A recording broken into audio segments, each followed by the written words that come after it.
महाशिव की रात्रि के ही दिन भगवान शिव और मां पार्वती का विवाह हुआ था। इस दिन भगवान शिव पहली बार ज्योतिर्लिंग के रूप में प्रकट हुए थे।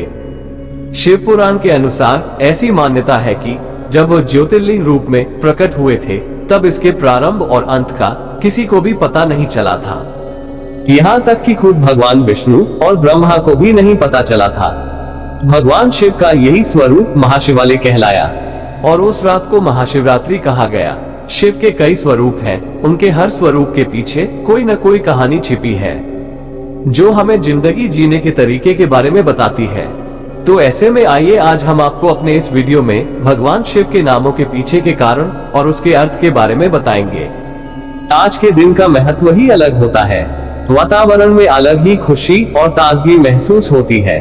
आज के दिन भगत अपने भगवान को प्रसन्न करने के लिए अपने सामर्थ्य के अनुसार हर संभव प्रयास करते हैं। कोई जागरण कराता है तो कोई भक्त कीर्तन, तो वही कोई भक्त चारों पहर की पूजा कर भगवान शिव को प्रसन्न करना चाहता है। कई मंदिरों में तो आज के दिन शिव विवाह पूरे विधि विधान के साथ कराया जाता है। तो वही मंदिरों में आज के दिन ठंडाई फल का प्रसाद के तौर पर वितरण किया जाता है। सुख समृद्धि की कामना के साथ महादेव आप सभी पर अपनी कृपा बनाए रखें। चलिए जानते हैं इन 5 खास बातों के बारे में जिन्हें जानना है बहुत आवश्यक। हर चंद्रमास के 14वें दिन और अमावस्या के दिन पहले शिवरात्रि होती है। इस दिन मनुष्य के भीतर ऊर्जा ऊपर की बढ़ती है। भारतीय कैलेंडर में माघ के महीने में आने वाली शिवरात्रि को महाशिवरात्रि कहते हैं। इस दिन प्रकृति सही मायने में मानव शरीर में ऊर्जा बढ़ने में सहायता करती है। योग और अध्यात्म का मूल उद्देश्य इंसान को उसकी सीमा से सीमाहिता की ओर ले जाना है, जिसके लिए सबसे आवश्यक मूलभूत प्रक्रिया है। महाशिवरात्रि कई रूपों में महत्वपूर्ण है। जो लोग पारिवारिक जीवन व्यतीत कर रहे हैं वो लोग महाशिवरात्रि के दिन को भगवान शिव की विवाह की सालगिरह के रूप में मानते हैं। तपस्वियों और सन्यासियों के लिए यह वो दिन है जब वो कैलाश के साथ एकाकार हो गए थे और अचलेश्वर बन के कैलाश पर्वत में समा गए थे। सभी तपस्वियों और सन्यासियों ने अपना सारा ज्ञान कैलाश पर्वत में सुरक्षित रख दिया था। इसलिए वो सभी महाशिवरात्रि का दिन स्थिरता व शांति के दिन के तौर पर मनाते हैं। जैसा कि हम जानते हैं कि इसलिए इस रात को हमें अपनी मेरुदंड यानी रीढ़ की हड्डी को सीधा रखकर जागना चाहिए, ताकि हमारी साधना में प्रकृति भी हमारी सहायता करे। मनुष्य का सारा विकास ऊर्जा का ऊपर की ओर बढ़ने से ही जुड़ा है। कोई भी आध्यात्मिक साधु जब साधना करता है तो उसका मूल उद्देश्य ऊर्जा को ऊपर की तरफ ले जाना ही होता है। महाशिवरात्रि का अनुभव करने के लिए संगीत और नृत्य सबसे जरूरी 2 तत्व है जो मनुष्य को भगवान की आराधना में लीन होने में सहायता करते हैं। महाशिवरात्रि का दिन बिना संगीत और नृत्य के अधूरा है। शिव की साधना में लीन भक्तों को संगीत के माध्यम से प्रभु के और करीब आना चाहिए। इससे उनका मन शांत रहता है। भौतिक शरीर सहित समूची सृष्टि का आधार 5 तत्व यानी पंचभूत है। मनुष्य के देह में 5 तत्वों के शुद्धिकरण से मनुष्य के मन को खुशहाल बनाया जा सकता है। ये प्रक्रिया मनुष्य के शरीर में कल्याण हेतु सहायक साबित होती है। भूत शुद्धि नामक योग की एक पूर्ण प्रणाली है, जिसका मतलब है तत्वों की सफाई। महाशिवरात्रि पर सरसों के तेल का अभिषेक दिलाएगा कर्ज मुक्ति, शत्रु विनाश और मुकदमों में जीत मिलती है। महाशिवरात्रि के अवसर पर सरसों के तेल से अभिषेक करने के फायदे: अपार शांति और सकारात्मकता के साथ स्वस्थ मन और उत्तम शरीर का आनंद प्राप्त होता है। अदालती मुकदमों और कानूनी झंझटों से मुक्ति प्राप्त होती है। सभी ऋणों और वित्तीय समस्याओं का समाधान होता है। समृद्धशाली जीवन का महादेव का आशीर्वाद मिलता है। शत्रुओं पर विजय प्राप्त होती है। भगवान शिव को सृष्टि के जन्मदाता और संहारक के रूप में माना जाता है। भगवान शिव के कई रूपों पूजनीय है। भगवान शिव के अनेकों अवतारों में एक अवतार रुद्र रूप का है। इस रूप में भगवान शिव की पूजा करना रुद्राभिषेक के रूप में जाना जाता है। वैदिक शास्त्र इसे बहुत ही महत्वपूर्ण पूजा की श्रेणी में स्थान देता है और इसका वैदिक कालीन स्वरूप होना ही इसे सर्वोत्तम फल प्रदान करने वाला भी बताया गया है। धार्मिक कथाओं एवं मान्यताओं के अनुसार ऐसा माना जाता है कि भगवान श्री राम ने सीता जी को रावण से बचाने के लिए लंका प्रस्थान करने से पहले रामेश्वरम में ये पूजा की थी।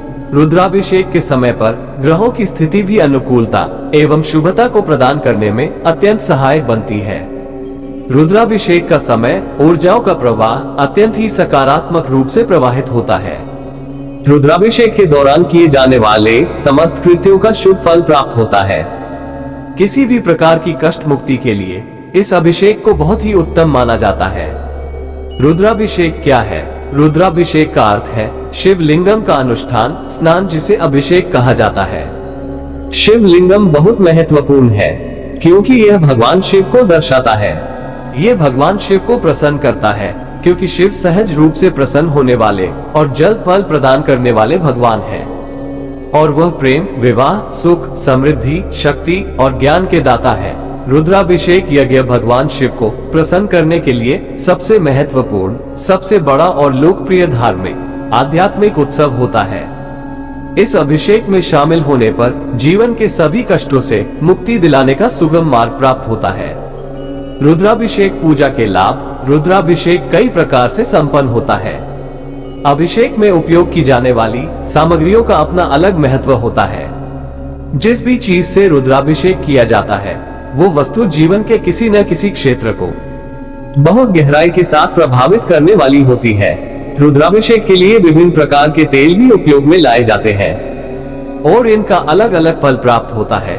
शिवलिंग को सरसों के तेल द्वारा अभिषेक करने का विधान भी मिलता है और इस तेल का उपयोग व्यक्ति के अनेकों संकटों को दूर करने वाला होता है। सरसों के तेल द्वारा अभिषेक से भगवान शिव की कृपा द्वारा आर्थिक कष्टों से मुक्ति प्राप्त होती है।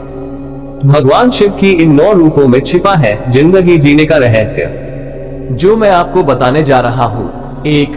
सभी जीव के स्वामी है भगवान शिव, इसलिए इनका नाम ईश्वर पड़ा। विष्णु सहस्त्रनाम स्तोत्र में वेद व्यास ने भगवान शिव के लिए ईश्वर शब्द का प्रयोग किया है। ईश्वर का मतलब होता है सभी के स्वामी। भगवान शिव को सृष्टि का स्वामी कहा गया है। भगवान शिव के हर नाम में ईश्वर जुड़ा हुआ है, जैसे कि केदारेश्वर, महाकालेश्वर। भगवान शिव सभी विद्याओं के सबसे पहले गुरु हैं, इसलिए इनका नाम विद्येश्वर पड़ा। भगवान शिव को सभी विद्याओं के मालिक यानी कि विद्येश्वर कहा गया है। देवताओं के गुरु बृहस्पति, दैत्यों के गुरु शुक्राचार्य और पूरे मानव समाज को बनाने वाले सप्तऋषियों के गुरु भगवान शिव हैं, इसलिए उन्हें आदि गुरु कहा गया है। योग से लेकर ज्योतिष, मंत्र और चिकित्सा, ये सभी विद्याएं शिव की हैं। भगवान शिव का नीलकंठ स्वरूप देता है ये संदेश। भगवान शिव जिन्हें नीलकंठ कहा जाता है, ये समुद्र मंथन के समय की बात की है, जब देवता और दानवों ने अमृत पाने के लिए समुद्र का मंथन शुरू किया था। मंथन के दौरान हलाहल नाम का विष निकला, जिसका जहर इतना तेज था कि सृष्टि का विनाश होने लगा था। तब भगवान विष्णु ने सभी देवताओं और दानवों को भगवान शिव से प्रार्थना करने की सलाह दी थी। तभी उनकी रक्षा करने के लिए भगवान शिव आगे आए थे और उन्होंने सारा विष अपने गले में अटका लिया। तब से वे नीलकंठ कहलाने लगे।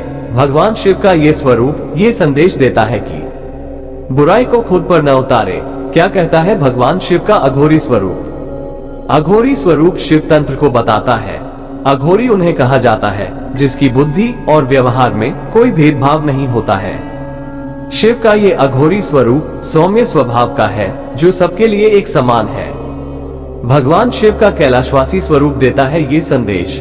भगवान शिव कैलाश पर्वत पर रहते हैं, लेकिन उन्हें इसलिए कैलाशवासी नहीं कहा जाता है। उन्हें कैलाशवासी इसलिए कहा जाता है क्योंकि उनका व्यक्तित्व भी कैलाश के समान है। कैलाश ऊंचाई का प्रतीक माना जाता है। आज भी कैलाश मानसरोवर की यात्रा करना बेहद कठिन माना जाता है। महाशिवरात्रि का पर्व भगवान शिव और माता पार्वती की पूजा का दिन है। इस दिन भगवान शंकर और माता पार्वती का विवाह हुआ था। जब से इस दिन का शिव भक्तों के लिए बड़ा ही महत्व रहा है। ये तो सभी जानते हैं कि माता पार्वती ने भगवान शिव को अपने पति रूप में पाने के लिए कितने ही कठोर तप किए थे और कितनी ही परीक्षाएं दी थी, तब जाकर उन्हें भगवान शंकर पति रूप में प्राप्त हुए थे। ऐसी ही एक कथा का जिक्र पौराणिक ग्रंथों में मिलता है, जब भगवान शंकर ने मगरमच्छ बनकर माता पार्वती की परीक्षा ली थी। सुनिए पूरी कथा। इस कथा को सुनने मात्र से आपका मन शांत होगा और भगवान शिव की भक्ति में ध्यान लगेगा। एक समय की बात है, माता पार्वती घोर तप कर रही थी। उनकी भक्ति और तप को देखकर देवताओं ने शिव जी से माता की मनोकामना पूरी करने के लिए कहा था। तब शंकर जी ने पार्वती जी की परीक्षा लेने सप्तऋषियों को भेजा। सप्तऋषियों ने माता के सामने शंकर जी के बारे में बहुत कुछ बोला।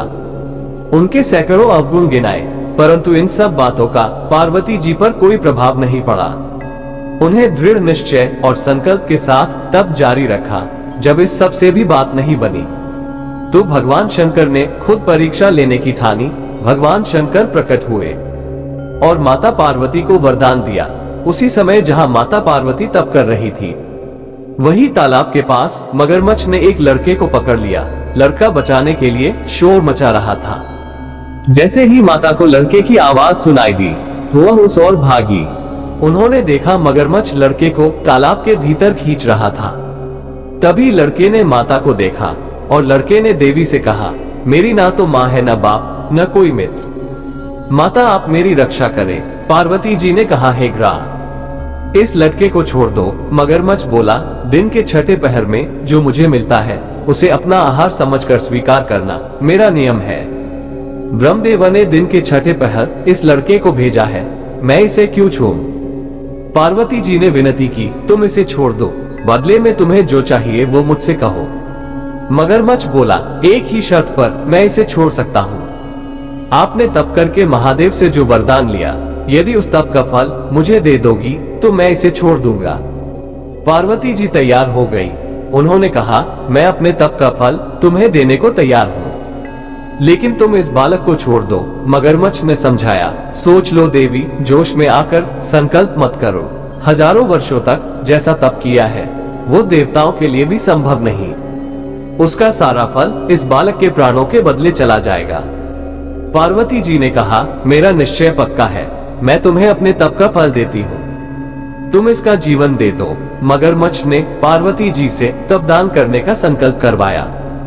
तप का दान होते ही मगरमच्छ का देह तेज से चमकने लगा। मगरमच्छ बोला, हे देवी पार्वती, देखो तप के प्रभाव से मैं तेजस्वी बन गया हूँ। तुमने जीवन भर की पूंजी एक बच्चे के लिए व्यर्थ कर दी। चाहो तो अपनी भूल सुधारने का एक मौका और दे सकता हूँ। पार्वती जी ने कहा, हे ग्राह, तब तो मैं पुण्य कर सकती हूँ, किंतु यदि तुम इस लड़के को निगल जाते तो क्या इसका जीवन वापस मिल जाता? देखते ही देखते वो लड़का अदृश्य हो गया। मगरमच्छ लुप्त हो गया।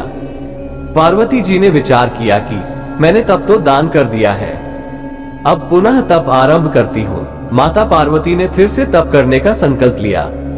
ये देख भगवान शिव फिर से प्रकट हुए और उन्होंने पूछा कि हे देवी, अब आप क्या कर रही हैं? तब माता ने कहा कि मैंने अपने तप का दान कर दिया है, तो अब आपको अपने पति रूप में पाने के लिए मैं फिर से तप करूंगी। जब महादेव ने कहा कि उस बालक और मगरमच्छ के रूप में मैं ही था, आपने अपने तप का दान मुझे ही किया है, मैं तो बस तुम्हारी परीक्षा ले रहा था कि तुम्हारा चित्त प्राणी मात्र में सुख दुख का अनुभव करता है या नहीं, इसलिए अभी तुम्हें पुण्य तप करने की आवश्यकता नहीं है। ये सब जानने के बाद देवी ने महादेव को प्रणाम कर प्रसन्न मन से विदा किया। भगवान शिव को अनादि क्यों माना गया है? ये है भोलेनाथ से जुड़े 18 रोचक तथ्य।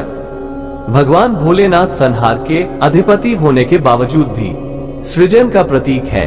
वे सृजन का संदेश देते हैं। हर संहार के बाद सृजन शुरू होता है। इसके अलावा पंच तत्वों में शिव को वायु का अधिपति भी माना गया है। भगवान शिव का ना आरंभ है ना अंत है। समुद्र मंथन से निकला विष पीकर नीलकंठ कहलाए। शिव को पापियों का संहार करता माना गया है। देवों के देव महादेव को पापियों का संहार करने वाला माना जाता है। भगवान शिव को महायोगी भी कहते हैं। उन्हें अर्धनारीश्वर भी कहा जाता है। भगवान शिव को अनादि माना गया है, अर्थात जो हमेशा से थे, जिसके जन्म की कोई तिथि नहीं है। भगवान शिव यानी पार्वती के पति शंकर, जिन्हें महादेव, भोलेनाथ, आदिनाथ आदि कहा जाता है। वहीं इनका एक नाम त्रिपुरारी भी है। दरअसल हिंदू धर्म में भगवान शिव को अनादि अनंत अजन्मा माना गया है, यानी उनका कोई न आरंभ है न अंत है, न उनका जन्म हुआ है, न वो मृत्यु को प्राप्त होते हैं। इस तरह भगवान शिव अवतार न होकर साक्षात ईश्वर है। भगवान शिव को कई नामों से पुकारा जाता है। कोई उन्हें भोलेनाथ तो कोई देवाधिदेव महादेव के नाम से पुकारता है। वे महाकाल भी कहे जाते हैं। भगवान शिव से जुड़े इन 18 रोचक तथ्यों से जानिए शिव कौन है। 1. भगवान शिव का कोई माता पिता नहीं है, उन्हें अनादि माना गया है। मतलब जो हमेशा से था, जिसके जन्म की कोई तिथि नहीं है। 2. कथक भरतनाट्यम करते वक्त भगवान शिव की जो मूर्ति रखी जाती है उसे नटराज कहते हैं। 3. किसी भी देवी देवता की टूटी हुई मूर्ति की पूजा नहीं होती है, लेकिन शिवलिंग चाहे कितना भी टूट जाए फिर भी पूजा जाता है। 4. हम शिवरात्रि इसलिए मनाते हैं क्योंकि इस दिन शंकर पार्वती का विवाह हुआ था। 5. शंकर भगवान की एक बहन भी थी अमावरी, जिसे माता पार्वती की जिद पर खुद महादेव ने अपनी माया से बनाया था। 6. भगवान शिव और माता पार्वती का एक ही पुत्र था, जिसका नाम था कार्तिकेय। गणेश भगवान को मां पार्वती ने अपने उपटन शरीर पर लगे लेप से बनाए थे। 7. भगवान शिव ने गणेश जी का सिर इसलिए काटा था क्योंकि गणेश ने शिव को पार्वती से मिलने नहीं दिया था। उनकी मां पार्वती ने ऐसा करने के लिए बोला था। 8. भोले बाबा ने तांडव करने के बाद संकादी के लिए 14 बार डमरू बजाया था, जिससे माहेश्वर सूत्र यानी संस्कृत व्याकरण का आधार प्रकट हुआ था। 9. शंकर भगवान पर कभी भी केतकी का फूल नहीं चढ़ाया जाता, क्योंकि यह ब्रह्मा जी के झूठ का गवाह बना था। 10. शिवलिंग पर बेलपत्र तो लगभग सभी चढ़ाते हैं, लेकिन इसके लिए भी एक खास सावधानी बरतनी पड़ती है कि बिना जल के बेलपत्र नहीं चढ़ाया जा सकता। 11. शंकर भगवान और शिवलिंग पर कभी भी शंख से जल नहीं चढ़ाया जाता, क्योंकि शिव जी ने शंखचूड़ को अपने त्रिशूल से भस्म कर दिया था। आपको बता दें, शंखचूड़ की हड्डियों से ही शंख बना था। 12. भगवान शिव के गले में जो सांप लिपटा रहता है उसका नाम वासुकी है। ये शेषनाग के बाद नागों का दूसरा राजा था। भगवान शिव ने खुश होकर इसे गले में डालने का वरदान दिया था। 13. चंद्रमा को भगवान शिव की जटाओं में रहने का वरदान मिला हुआ है। 14. जिस बाघ की खाल को भगवान शिव पहनते हैं, उस बाघ को उन्होंने खुद अपने हाथों से मारा था। 15. नंदी जो शंकर भगवान का वाहन है और उसके सभी गुणों में सबसे ऊपर भी है, वो असल में शिलाद ऋषि को वरदान में प्राप्त पुत्र था, जो बाद में कठोर तप के कारण नंदी बना था। 16. माँ गंगा भगवान शिव के सिर से बहती है, क्योंकि देवी गंगा को जब धरती पर उतारने की सोची तो एक समस्या आई कि इनके वेग से तो भारी विनाश हो जाएगा। तब शंकर भगवान को मनाया गया कि पहले गंगा को अपनी जटाओं में बांध ले, फिर अलग अलग दिशाओं से धीरे धीरे उन्हें धरती पर उतारे। 17. शंकर भगवान का शरीर नीला इसलिए पड़ा क्योंकि उन्होंने जहर पी लिया था। दरअसल समुद्र मंथन के समय 14 चीजें निकली थी। 13 चीजें तो असुरों और देवताओं ने आधी आधी बांट ली, लेकिन हलाहल नाम का विष लेने को कोई तैयार नहीं था। ये विष बहुत ही घातक था, इसकी एक बूंद भी धरती पर बड़ी तबाही मचा सकती थी। तब भगवान शिव ने इस विष को पिया था, यही से उनका नाम नीलकंठ पड़ा था। 18. भगवान शिव को संहार का देवता माना जाता है, इसलिए कहते हैं तीसरी आंख बंद ही रहे प्रभु की, इसीलिए त्रिनेत्रधारी कहा जाता है। भगवान शिव को संहार का देवता माना जाता है, इसलिए कहते हैं तीसरी आंख बंद ही रहे प्रभु की, इसीलिए त्रिनेत्रधारी कहा जाता है। शास्त्रों में भगवान शिव का चरित्र कल्याणकारी माना गया है। उनके दिव्य चरित्र और गुणों के कारण भगवान शिव अनेक रूप में पूजित हैं। देवादि देव महादेव मनुष्य के शरीर में प्राण के प्रतीक माने जाते हैं। जिस व्यक्ति के अंदर प्राण नहीं होता उसे शव का नाम दिया जाता है। भोलेनाथ का पंच देवों में सबसे महत्वपूर्ण स्थान माना जाता है। दोस्तों, ये वीडियो मैं यहीं पे पूरा कर रहा हूँ। फिर मिलते हैं एक नए वीडियो में एक नई सोच के साथ। तब तक आप अपना और अपनों का ख्याल रखना। हर हर महादेव।